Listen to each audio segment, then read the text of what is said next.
What's going on, guys? So I have a bunch of different friends that I've been talking with over the past couple weeks. Just in particular, I mean, I've been do it all the time, but when I was talking with them and I was asking them about, their how things are going on in life and et cetera, et cetera. And so when we've gotten caught up in talking, they're going like, yeah, I'm not doing this or haven't been doing that. I haven't been reading my Bible. I haven't been doing this thing. My workout routine's off. I'm eating crappy because I don't get up early or I'm exhausted when I wake up because I don't go to bed on time or wake up on time and all these different things about why their routines, their everyday lives is off. And I was like, okay, so let's just structure something and start getting you on a schedule. And then whenever you set things up in a sequence, in a time, like, hey, I'm gonna wake up at this time. I'm going to do these things throughout the day, and then I need to be in bed this time. If you can get the bedtime and wake up time at the same time, make sure that you get a proper amount of sleep, whatever you think your body needs. Some can get by with maybe 7 hours, some might need eight, nine, 10. And so you just got to work on that and finding out what you're like, if you need more rest or not. So, anyways, one of the interesting things was just that people don't have a system. They don't have a schedule. They don't have a routine that they live by. They go, I'm gonna eat when I'm hungry. I'm gonna go to bed when I'm tired. I'm gonna wake up when I have to. And me, I'm just like alarms blaring off in my head. Like there's nothing good about what you just said. Like none of that is good or healthy or in a positive way functioning for the body or the mind. So just a few simple ideas of getting on a routine and how it can help you out in life.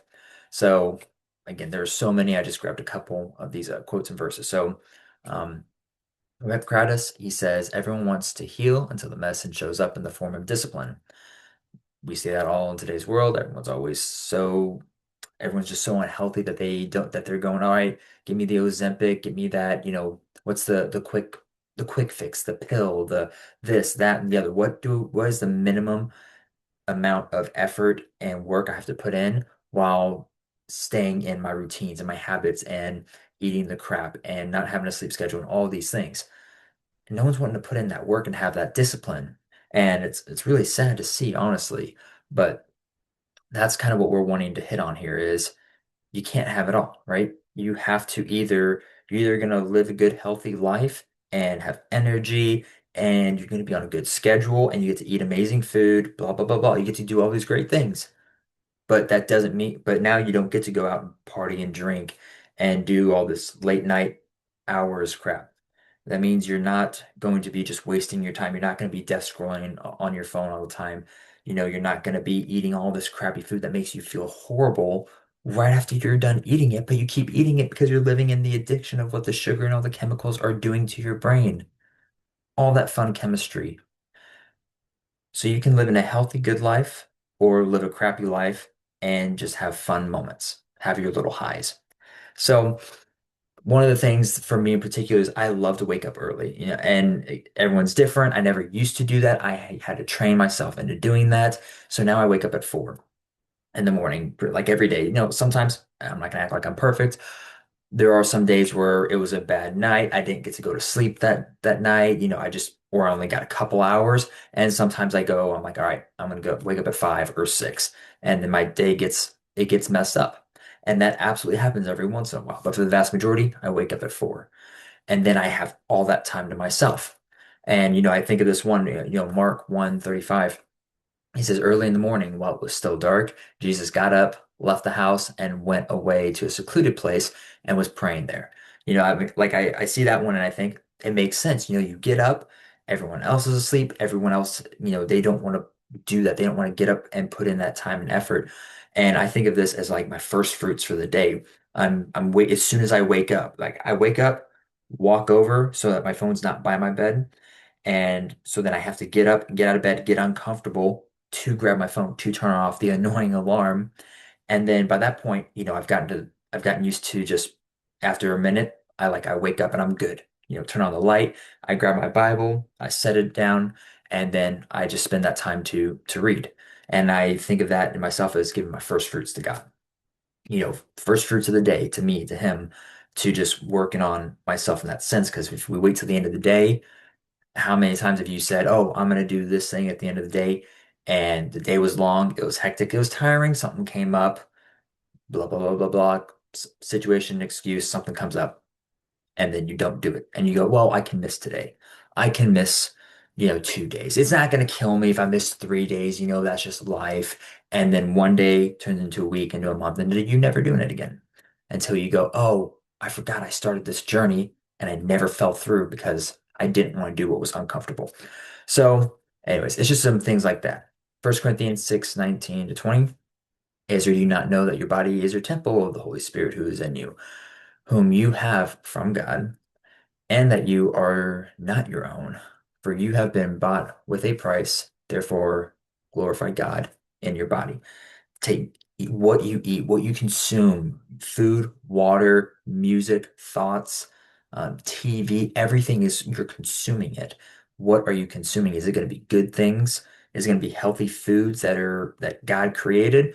Or is it going to be all this processed sugar, chemicalified, all this crap that's literally poisoning your body and messing with you in so many more ways than you even realize? So when I look at some scriptures like this, it's, how is my everyday actions going to be able to be pleasing to God? And that's stuff that I look at, and that's how I interpret it, is how can I do something good? Am I eating good food to take care of his temple, or am I not because my flesh says that that chocolate cake is good? It is, but that's because it's chemicals and processed fake stuff. So it's not even real. But I make myself believe it when I give into it. And that's the whole line of addiction. And Luke 10, 38 to 42, it's talking about that time with Mary and Martha whenever Jesus comes and then he's at their house and he's teaching. And then Mary's she's sitting in there and she's like listening to God teach, or at least listening to Jesus teach. And then Martha's like so rambunctious about the whole house. And she's like, Jesus, aren't you, are you just gonna let her sit there? Like she needs to be helping me make this food and clean the house and do all this stuff for you. We want it to be perfect for you. And it's like, yes, the gesture is amazing, but uh, but he says, he's like, she's doing right. Like what matters is the teaching. What matters is this here and now. It's not the work. Work is always going to be there. The house will always be dirty and can always be cleaned. Food can always be ate and prepared and ready, and people are going to be hungry and full. Those things are always going to come, but that teaching, that time with God, that intentionality, time spent with Him to learn from Him means infinitely times more than any of this other physical realm stuff. So that's kind of what I take from that story there in Luke. So some of these kinds of things that I think about, obviously there's a million more, but can you get on a schedule? Can I go, I need to be at work at 8. It takes me, 30 minutes to get there. That means I need to leave by 7:30. I want to make my own breakfast. Let's say that means I need to be making food by 7, and I want to spend time with God. So maybe I need to be up by 6:30, and then you just backtrack however far you're wanting to do stuff. And then you can go, okay, now I get to eat a great breakfast, clean up, get ready for work. And I don't have to rush. I can spend time with God. I could go to the gym. I could do X, Y, and Z before I even have to go to work. And that's one of those things that I took and started doing was before anyone else is up, let me get everything that's of value and meaning and importance. Everyone's going to have school or work, wake up, spend time with God, eat, drink, travel to and from work or school. There's always going to be these things. So what are the non-essentials that you can apply in your day? Get out a schedule, a calendar. I'm big on writing things out because then I get to actually see what I'm doing throughout the day. And we're visual creatures, so it stands out and it has much more meaningful impact. And then I can go, did I go to the gym? And you're either going to be putting a check like, yes, I did. I accomplished that task and that goal. I get to get all that real dopamine, not swiping dopamine, real, authentic dopamine from I did this hard task. Gym, wake up, make my own food, meal prep, read the Bible for 5 minutes, meditate for 10 minutes. Did I go for a jog? All these things that are good, healthy things that can be added on. So, anyways, it's just some stuff like that about building a healthy lifestyle and a routine.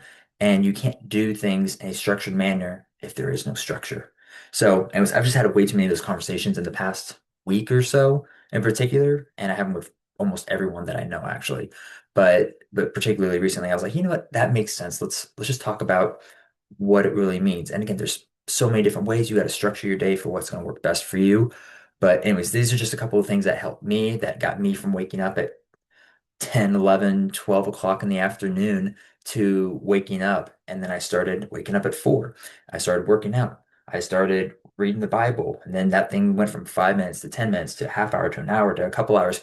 And then these things progress and build over time. And you just find out what means and has more meaning and value for you at that point in that season in your life. So, anyways, hope that was helpful. Appreciate you. Love you guys. You have a good one.